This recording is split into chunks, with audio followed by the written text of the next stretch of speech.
নমস্কাৰ সকলোকে স্বাগতম জনাইছো আপোনাক জনমতলৈ এটা গুৰুত্বপূৰ্ণ আপডেটৰ সৈতে আপুনি যদি চৰকাৰী কৰ্মচাৰী হয় তেতিয়াহ'লে এই ভিডিঅ'টো স্কিপ নকৰিব দুটা ইম্পৰ্টেণ্ট আপডেট লৈ আহিছোঁ এটা হৈছে বেয়া আপডেট আৰু এটা হৈছে ভাল আপডেট প্ৰিয় দৰ্শক ভিডিঅ'টো আৰম্ভ কৰাৰ আগতে আপুনি যদি আমাৰ চেনেলটোত প্ৰথমবাৰ আহিছে অনুগ্ৰহ কৰি চেনেলটো ছাবস্ক্ৰাইব কৰি লওক এনেকুৱা ধৰণৰ যিকোনো চৰকাৰী আপডেট সঠিক আপডেটটো সময়ত লাভ কৰি থাকিবৰ কাৰণে কাৰণ এই চেনেলটোত আপোনালোকৰ কাৰণে যিসমূহ আপডেট আহি থাকে চৰকাৰৰ ফালৰ পৰা আমি সময়ে সময়ে সেইসমূহ আপডেট দি থাকোঁ এনেই কিছুমান আলটু ফাল্টু ভিডিঅ' বনাই নহয় যিটো সঁচা কথা হয় সেই সঁচা কথাটোক লৈ পেলাই লগতে ভিডিঅ'টোত এটা লাইক কৰি দিবলৈ নাপাহৰিব মূল কথাসমূহলৈ আগবঢ়াৰ আগতে লগতে কিবা যদি জানিব বিচাৰে তেতিয়াহ'লে কমেণ্ট ছেকশ্যনত আপোনালোকে সুধিব পাৰে বা কি বিষয়ত জানিব বিচাৰে সেইটো আপোনালোকে জনাব পাৰে এতিয়া আমি আহিছোঁ মূল বিষয়টোৰ মাজলৈ ভাল আপডেটটো পোনপ্ৰথমে আমি জানি লওঁ হওক তাৰপিছত বেয়া আপডেটটোৰ বিষয়ে গম পাম বেয়া আপডেটটো মানে এইটোৱে যে কৈতো ছাছপেন্স ৰাখিব নালাগে কাৰণ যিসকল কৰ্মচাৰী আছে যিসকল এনেকুৱা কৰ্মচাৰী আছে যিসকল অযোগ্য তেওঁলোকে কাম ভালদৰে কৰিব পৰা নাই সেইসকল কৰ্মচাৰীক চৰকাৰে আজি প্ৰায় 4-5 মাহৰ আগতে কম্পালচৰি ৰিটায়াৰমেণ্টৰ বিষয়ে এটা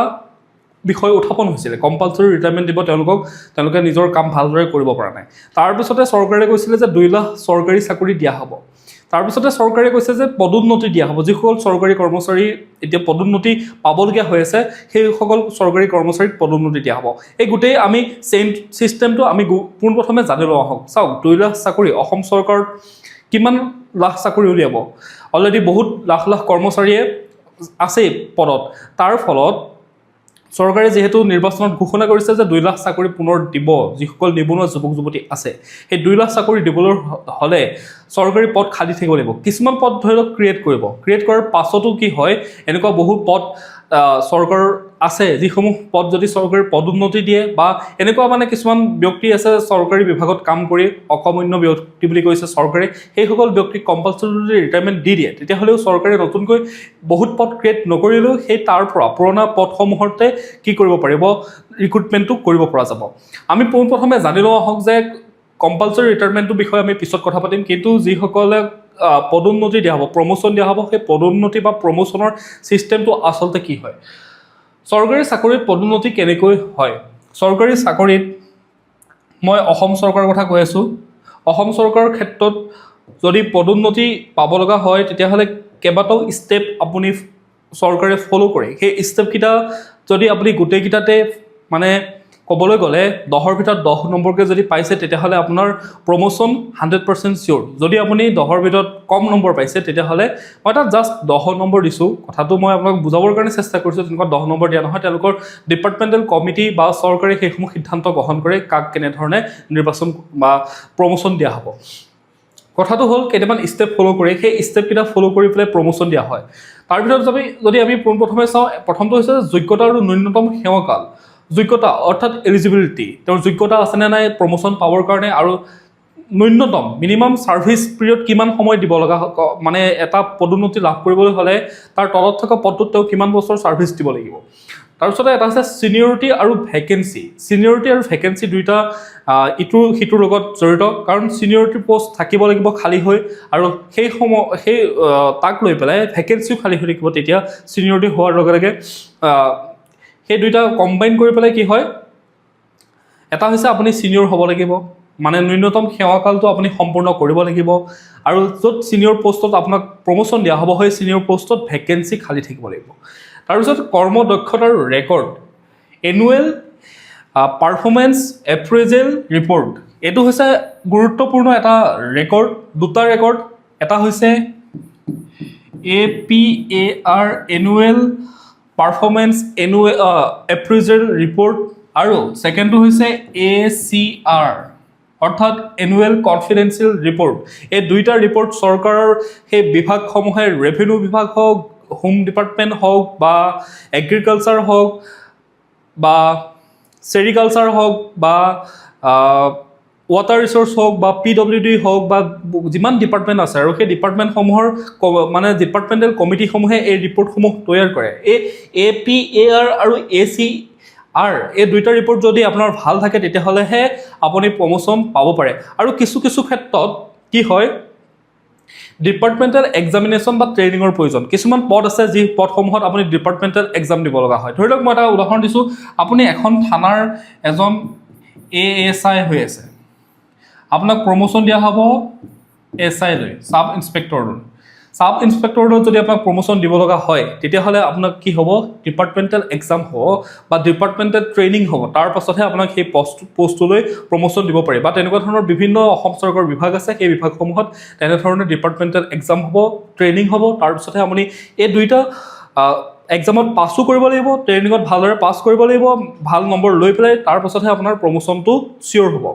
তাৰপিছতে বিভাগীয় গোচৰ বা শাস্তি অৰ্থাৎ এই বিভাগীয় গোচৰ বা শাস্তিটো হৈছে ACRৰ লগত সংযুক্ত অৰ্থাৎ এনুৱেল কনফিডেন্সিয়েল ৰিপৰ্ট বা এটা হৈছে DPS সেই DPSটো হৈছে আপোনাৰ ডিচিপ্লিনাৰী যোনটো ডিচিপ্লিন থাকিব লাগে আপুনি ধৰি লওক মই সহজ ভাষাত বুজাই দিছোঁ যিসমূহ টান শব্দলৈ নাযাওঁ বিভাগীয় গোচৰ বা শাস্তি ধৰি লওক আপুনি কোনো এটা পষ্টত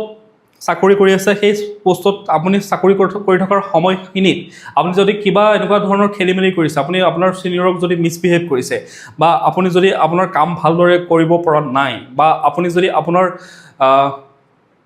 সেই বিভাগটোত কিবা দুৰ্নীতিত লিপ্ত হৈছে আপুনি টকা খাইছে বা আপুনি চৰকাৰৰ কিবা কামত আপুনি হেমাহি কৰিছে তাৰ ফলত চৰকাৰ বিপদত পৰিছে এনেকুৱা ধৰণৰ যদি আছে সেইসমূহ হৈছে বিভাগীয় গোচৰ বা শাস্তিৰ ক্ষেত্ৰত পৰে আৰু DPSৰ সিদ্ধান্ত অৰ্থাৎ DPS মানে হৈছে ডিপাৰ্টমেণ্টেল প্ৰচিডিং কমিটি এই ডিপাৰ্টমেণ্টেল প্ৰচিডিং নহয় departmental promotion committee departmental promotion কমিটিয়ে আপোনাক শেষত সিদ্ধান্তটো দিব যে এই ব্যক্তিজনক প্ৰমোশ্যন দিব পাৰি তেওঁক ছিনিয়ৰ পদলৈ বা তেওঁক পদোন্নতি দিব পাৰি বুলি তেওঁলোকে এইটো চৰকাৰলৈ ৰিপৰ্ট পঠাব এতিয়া আমি এই কথাকেইটা অলপমান ভালদৰে আমি বুজি লওঁ প্ৰথমটো হৈছে যোগ্যতা আৰু ন্যূনতম সেৱাকাল অৰ্থাৎ যোগ্যতা লাগিব আৰু ন্যূনতম সেৱাকালটো আপুনি জানিব লাগিব এইটো আপুনি আপোনাৰ ছাৰ্ভিচ ৰুলৰ পৰা আপুনি গম পাব যে আপুনি যিটো পদত আছে সেই পদটোত আপুনি প্ৰমোশ্যন পাবৰ কাৰণে আপোনাৰ এলিজিবিলিটি কি লাগে আপোনাৰ যোগ্যতা কি লাগে আৰু ন্যূনতম সেৱাকাল মিনিমাম ছাৰ্ভিচ পিৰিয়ড কিমান লাগে আপুনি কিমান বছৰ সেই পদটোত আপুনি যোনটো পদত আছে সেই পদটোত আপুনি ছাৰ্ভিচ দিব লাগিব তাৰ পাছতহে আপুনি প্ৰমোশ্যন পাব আৰু এই যোগ্যতা আৰু ন্যূনতম সেৱাকাল অসমৰ বিভিন্ন ডিপাৰ্টমেণ্ট আছে PWD হওক হোম ডিপাৰ্টমেণ্ট হওক ৰেভিনিউ ডিপাৰ্টমেণ্ট হওক বা এগ্ৰিকালচাৰ ডিপাৰ্টমেণ্ট হওক ৱাটাৰ ৰিচোৰ্চ হওক এই গোটেই ডিপাৰ্টমেণ্টসমূহতে ছাৰ্ভিচ ৰুলটো সকলোৰে বাবে বেলেগ বেলেগ হয় সকলোৰে বাবে ছাৰ্ভিচ ৰুল বেলেগ বেলেগ হয় আপুনি কোনটো ডিপাৰ্টমেণ্টত চাকৰি কৰি আছে কোনটো ডিপাৰ্টমেণ্টত আপুনি মানে আছে সেই ডিপাৰ্টমেণ্ট অনুযায়ী এইটো ছাৰ্ভিচ ৰুল হয় আপুনি এইটো কথা পোনপ্ৰথমে জানিব লাগিব ছেকেণ্ড হৈছে জ্যেষ্ঠতা বা ছিনিয়ৰিটি আৰু ভেকেঞ্চি আপুনি সেই পদটোৰ কাৰণে ছিনিয়ৰ হ'ব লাগিব ধৰি লওক আপোনাৰ যিটো পদত আপুনি আছে তাত 10জন ব্যক্তি আছে সেই 10জনৰ ব্যক্তিৰ ভিতৰত আপুনি কিমান ছিনিয়ৰ সেইটো কথা আপুনি জানিব লাগিব আপুনি চাকৰিত কেতিয়া জইন কৰিছিলে কোনখন চাকৰিত আপুনি জইন কৰিছিলেগৈ সেই দিনটোৰ পৰা ছিনিয়ৰিটি থোৱা হয় আৰু সেই ক্ষেত্ৰত সেইটো কথা জানিব লাগিব তাৰপিছতে ভেকেঞ্চি আপুনি যোনটো পদলৈ প্ৰমোশ্যন হ'ব সেই পদটোত ভেকেঞ্চি খালী আছে নে নাই আৰু ভেকেঞ্চি বহুত খালী হৈ আছে কাৰণেই চৰকাৰে প্ৰমোশ্যন দিব সেইটো কথা চিন্তা কৰিব নালাগে তাৰপিছতে কৰ্ম দক্ষতাৰ ৰেকৰ্ড অৰ্থাৎ এনুৱেল পাৰফৰ্মেঞ্চ এপ্ৰেজেল ৰিপৰ্ট অৰ্থাৎ আপুনি আপোনাৰ বিভাগটোত যিটো বিভাগত আপুনি কাম কৰিছিলে সেই বিভাগটোত আপুনি কেনেধৰণে কাম কৰিছে আপুনি কেনেধৰণে ছাৰ্ভিচ দিছে সেই ৰিপৰ্টসমূহ চৰকাৰে সেই ডিপাৰ্টমেণ্টসমূহে গোপনে কি কৰে সেই ৰিপৰ্টসমূহ লয় আপোনালোকে বহুতে এনেকুৱা ধৰণৰ যে কি কৰিব মোক এনেকুৱা ধৰণৰ কিছুমান মানুহে মানে কথা ভাবে কি হ'ব এনেকুৱা ধৰণৰ ভাবে কিন্তু ভিতৰি যিসমূহ আপোনালোকৰ ওপৰত থকা অফিচাৰ আছে সেই অফিচাৰসমূহে সেই ৰেকৰ্ডসমূহ সংগ্ৰহ কৰে আৰু গোটেই বছৰটোত ধৰি লওক 2 বছৰৰ মূৰত এটা ৰিপৰ্ট ওলে 3 বছৰৰ মূৰত ওলে কেতিয়াবা 5 বছৰৰ মূৰতো তেওঁলোকে ৰিপৰ্ট ওলে বা কেতিয়াবা 6 মাহৰ মূৰতো তেওঁলোকে ৰিপৰ্টটো উলিয়ায় আৰু সেই ৰিপৰ্টটোত চৰকাৰৰ হাতত জমা থাকে যে এই ব্যক্তিজন নিজৰ পদটোত থাকোঁতে তেওঁ কেনেধৰণে কাম কৰিছে তাৰপিছতে ডিপাৰ্টমেণ্টেল এক্সামিনেশ্যন বা ট্ৰেইনিং এইটো মই বুজাই দিছোঁ ডিপাৰ্টমেণ্টেল এক্সাম দিব লাগিব যদি আপুনি থকা যিটো চাকৰি কৰি আছে যিটো পদত আছে সেই পদটোত বা যিটো কেডাৰত আছে সেই কেডাৰটোত প্ৰমোশ্যন পাবৰ কাৰণে এক্সাম দিবলগীয়া হয় নেকি সেইটো কথা চিয়'ৰ হ'ব লাগিব তাৰপিছতে হৈছে ট্ৰেইনিং এক্সাম পাছ কৰাৰ পিছত ট্ৰেইনিঙো থাকে কিছুমান পদত ট্ৰেইনিং কৰিব লাগিব বা আৰু তাৰপিছত আছে বিভাগীয় গোচৰ বা শাস্তি আপুনি এনেকুৱা ধৰণৰ এনুৱেল যিটো কনফিডেন্সিয়েল ৰিপৰ্ট হয় সেই APAR বা আপাৰৰ লগত যিটো ACR এনুৱেল কনফিডেন্সিয়েল ৰিপৰ্ট হয় সেইটো এটা কি হয় গুৰুত্বপূৰ্ণ হয় যদি প্ৰমোশ্যন লাগে বা প্ৰমোশ্যন পাব লগা থাকে তেতিয়াহ'লে আপুনি এই কথাকেইটা গুৰুত্ব দিব লাগিব লগতে যদি চাওক আপোনাৰ বিৰুদ্ধে কিবা বিভাগীয় কিবা কোনোবা ভুল কৰিছিলে আপুনি ভুল কৰা নাছিলে কোনোবাই কিবা এটা ভুল কৰিছে তাৰ কাৰণে আপুনি সেই বস্তুটোত ফচি আছে সেইটো কি কৰে ছাছপেন্সতো ৰাখে ছাছপেন্সত ৰখাৰ ফলত এইটো নহয় যে আপোনাক কি হ'ব প্ৰমোশ্যন দিয়া নহ'ব আপুনি সেই কেছটোত ধৰক অলপমান জড়িত হৈ গৈছিলে কিন্তু আপোনাৰ ভুল একো নাছিলে সেই তেনেকুৱা ক্ষেত্ৰত যিসমূহ ডিপাৰ্টমেণ্টেল কমিটি থাকে সেই কমিটিসমূহে সেই ব্যক্তিজনক ছাছপেন্সত ৰাখে যেতিয়ালৈকে চিয়'ৰ নহয় যে এই ব্যক্তিজন সঁচাই এই কামটোৰ লগত জড়িত আছিলে এই দুৰ্নীতিটোৰ লগত জড়িত আছিলে তেতিয়ালৈকে তেওঁ প্ৰমোশ্যনত কোনো ধৰণৰ চিন্তা নাই যদি তেনেকুৱা ধৰণৰ আপোনালোকৰ কাৰোবাৰ হৈ আছে তেতিয়াহ'লে চিন্তা কৰিব নালাগে কাৰণ ফাইনেল ৰিপৰ্টটো অহা নাই যে এই ব্যক্তিজনে এই কামটোৰ লগত জড়িত হৈছিলে তাৰ কাৰণে তেওঁ ব্যক্তিজনক ছাছপেন্সতহে ৰখা হৈছে তাৰপিছতে হৈছে DPCৰ সিদ্ধান্ত এইটো আটাইতকৈ ডাঙৰ লাষ্টত আপুনি প্ৰমোশ্যন পাবনে নাই সেই কথাটো কোনে সিদ্ধান্ত কৰিব DPC অৰ্থাৎ ডিপাৰ্টমেণ্টেল প্ৰমোশ্যন কমিটিয়ে শেষত সিদ্ধান্ত গ্ৰহণ কৰিব গোটেই কথাখিনি চাই পেলাই ডিপাৰ্টমেণ্টেল কমিটিয়ে কি কৰিব সিদ্ধান্ত গ্ৰহণ কৰিব যে এই ব্যক্তিজনক প্ৰমোশ্যন দিব পাৰিনে নোৱাৰি এতিয়া কথা হ'ল যে আপুনি কি কৰিব আপোনাৰ এজন কৰ্মচাৰী হিচাপে গভৰ্ণমেণ্ট এমপ্লয়ী হিচাপে কিছুমান কাম কি হয় নিজৰ ধ্যানত ৰাখিব লাগে তেতিয়াহে যদি ভৱিষ্যতে আপোনাক প্ৰমোশ্যনৰ প্ৰয়োজন বা এইবাৰ যি প্ৰমোশ্যন হ'ব এই প্ৰমোশ্যনত যদি আপুনি ভাবিছে যে মই প্ৰমোশ্যন ল'ম বুলি তেতিয়াহ'লে আপুনি এই কথাকেইটা গুৰুত্ব দিয়ক মই গোটেই কথাকেইটা মই বুজাই দি আছোঁ প্ৰথমটো হৈছে নিজৰ ছাৰ্ভিচ ৰুল জানক যিটো ডিপাৰ্টমেণ্টত আপুনি ছাৰ্ভিচ কৰি আছে সেই ছাৰ্ভিচ কৰা ডিপাৰ্টমেণ্টত প্ৰতিটো ডিপাৰ্টমেণ্টৰ কি হয় ছাৰ্ভিচ ৰুল বেলেগ হয় কোনোবাটোত 5 বছৰতে ছিনিয়ৰিটি লাভ কৰে কোনোবাটোত 10 বছৰ হোৱাৰ পাছতহে আপুনি প্ৰমোশ্যন পাব বা ছিনিয়ৰ হয় বা কোনোবাটোত 3 বছৰতে হৈ যায় কোনোবাটোত 15 বছৰলৈকে নহয় এতিয়া ধৰি লওক যিসকল ধৰি লওক আপোনাৰ কনিষ্টবল আছে কনিষ্টবলজনৰ পৰা হাবিলদাৰ হোৱালৈকে হাবিলদাৰৰ পৰা ASI হোৱালৈকে ASI পৰা SI হোৱালৈকে এইখিনিত কি হয় সময় লাগে এইখিনিত 2 বছৰ 3 বছৰতে কেতিয়াও নিদিয়ে এইখিনি প্ৰমোশ্যন হওঁতে সময় লাগে তেনেকুৱা ধৰণৰ তাৰপিছত ছিনিয়ৰিটি লিষ্ট পৰীক্ষা কৰক আপুনি যিটো পদত আছে সেই পদটোত আপুনি ছিনিয়ৰ হয়নে নহয় সেইটো কথা আপুনি ভিতৰি আপুনি ডিপাৰ্টমেণ্টৰ থ্ৰুদি সেই কথাটো জানিবলৈ চেষ্টা কৰক তেতিয়াহে গম পাব যে প্ৰমোশ্যন হ'বনে নহয় তাৰপিছত মিনিমাম ছাৰ্ভিচ কেতিয়া সম্পূৰ্ণ হ'ব আপুনি যোনটো পদত আছে সেই পদটোত মিনিমাম ছাৰ্ভিচ কিমান বছৰ কৰাৰ পাছত এটা পোষ্টৰ পৰা আন এটা পোষ্টলৈ ধৰি লওক জুনিয়ৰ এছিষ্টেণ্টৰ পৰা ছিনিয়ৰ এছিষ্টেণ্টলৈ প্ৰমোশ্যন হ'বৰ কাৰণে মিনিমাম ছাৰ্ভিচ কিমান লাগে সেই কথাটো আপুনি জানিব লাগিব তাৰপিছত আপাৰ সময়মতে সম্পূৰ্ণ কৰক আপোনাৰ যিটো এনুৱেল পাৰফৰ্মেঞ্চ এপ্ৰিজেল ৰিপৰ্ট হয় সেই কামখিনি প্ৰতি বছৰে আপুনি ডিপাৰ্টমেণ্টৰ আপোনাৰ সেই ৰিপৰ্টটো কেনেধৰণে গৈছে তাৰ ওপৰতে ডিপেণ্ড কৰি পেলাই আপোনাৰ ভৱিষ্যতে প্ৰমোশ্যনৰ মানে সম্ভাৱনা থাকে প্ৰমোশ্যন হ'বনে নহয় সেইকাৰণে আপোনাৰ এনুৱেল পাৰফৰ্মেঞ্চ এপ্ৰিজেল ৰিপৰ্ট অৰ্থাৎ আপুনি আপোনাৰ কাম ভালদৰে কৰিব নহ'লে কি হয় সেইসমূহ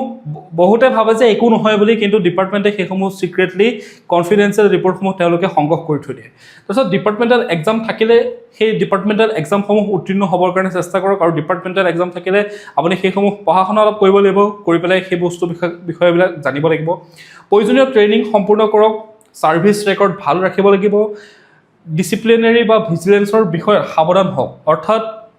ডিচিপ্লিনাৰী বা ভিজিলেন্স হৈছে চৰকাৰৰ যিটো পদত আছে সেই পদটোত আপুনি থাকি পেলাই কিবা ঘোচ খাইছে নেকি কাম ভালদৰে কৰা নাই নেকি আপুনি সেই কামটোৰ কাৰণে মানে যোগ্য নহয় আপুনি সেই কামটো ভালদৰে নাজানে আপুনি খেলি মেলিহে কৰি আছে তেনেকুৱা হৈছে নেকি এই গোটেইসমূহ ভিজিলেন্স কি কৰে ভিজিলেন্স কৰা হয় চাই থাকে ডিপাৰ্টমেণ্টে আৰু ডিপাৰ্টমেণ্টে আপোনাৰ এটা ৰিপৰ্ট দি পঠায় তাৰপিছত প্ৰমোশ্যন অৰ্ডাৰ পালে সময়মতে জইনিং কৰিব লাগিব চাওক প্ৰমোশ্যন যদি আহিছে আপোনাৰ প্ৰমোশ্যন যদি দিয়ে প্ৰমোশ্যন দিয়াৰ পিছত আপোনাক যদি কয় 14 দিনৰ ভিতৰত আপুনি জইন কৰিব লাগিব আৰু গৈ পেলাই 14 দিনৰ ভিতৰত সেই পোষ্টটোত আপুনি জইন কৰিব লাগিব যদি জইন নকৰে তেতিয়াও আপোনাৰ বিপদ আহিব পাৰে তাৰপিছত প্ৰমোশ্যন নাকচ কৰাৰ আগতে ইয়াক ছিনিয়ৰিটি আৰু কেৰিয়াৰ ইম্পেক্ট ছিনিয়ৰিটি আৰু কেৰিয়াৰ ইম্পেক্টটো গম লৈ লওক চাওক বহুতে ভাবে যে যিখন তেওঁ চকীত বহি আছে সেই চকীখনত মানে বহি থাকিলে তেওঁ আৰু প্ৰমোশ্যন ল'ব নিবিচাৰে আৰু এইখন চকীত বহিছে মানে তেওঁ সেইখন চকীতে বহি থাকিব মানে এটা আৰাম এনভাইৰনমেণ্ট পাই আছে এতিয়া কি হৈছে সেইটো কৰিব নোৱাৰিব কাৰণ চৰকাৰে কি কৰিব আপুনি যদি সেই চকীখনত কিয় আপুনি মানে প্ৰমোশ্যন ল'ব বিচৰা নাই এইটো চৰকাৰৰ ফালৰ পৰা ইনভেষ্টিগেশ্যন কৰিব যে এই ব্যক্তিজনক প্ৰমোশ্যন দিব বিচাৰিছোঁ, তেওঁ সকলোখিনি ঠিক আছে, তবু তেওঁ প্ৰমোশ্যন ল'ব বিচৰা নাই। সেই ক্ষেত্ৰতো আপুনি বিপদত পৰিব পাৰে যদি তেনেকুৱা ধৰণৰ মানে কৰি থকা যায়। ঠিক আছে, এইখিনি আছিলে এজন চৰকাৰী কৰ্মচাৰীৰ তেওঁ যিটো প্ৰমোশ্যন প্ৰক্ৰিয়া অসম চৰকাৰৰ ক্ষেত্ৰত কৈ আছোঁ, অসম চৰকাৰৰ ক্ষেত্ৰত যিটো তেওঁলোকৰ ছাৰ্ভিচ ৰুলসমূহ সময়ে সময়ে তেওঁলোকে বনাই থাকে, সময়ে সময়ে এমেণ্ডমেণ্ট আনি থাকে, সেই ক্ষেত্ৰত এইকেইটাই হৈছে মূল ক্ৰাইটেৰিয়া। এই ক্ৰাইটেৰিয়াকেইটা ফুলফিল কৰিলেহে এজন চৰকাৰী কৰ্মচাৰীক প্ৰমোশ্যন দিব চৰকাৰে। তাৰ লগতে মই আপোনালোকে চেনেলটো ছাবস্ক্ৰাইব কৰি লওক এনেধৰণৰ গুৰুত্বপূৰ্ণ আপডেটসমূহ লাভ কৰি থাকিবৰ কাৰণে, কাৰণ এনেকুৱা আপডেট আহিলেই মই আপোনালোকক প্ৰতিবাৰে এটা ভিডিঅ' বনাই দিবৰ কাৰণে চেষ্টা কৰোঁ। লগতে ভিডিঅ'টোত এটা লাইক কৰি দিবলৈ নাপাহৰিব। পুনৰ অন্য এটা ভিডিঅ'ত লগ পোৱাৰ আশাৰে আপোনাক ধন্যবাদ জ্ঞাপন কৰিছোঁ।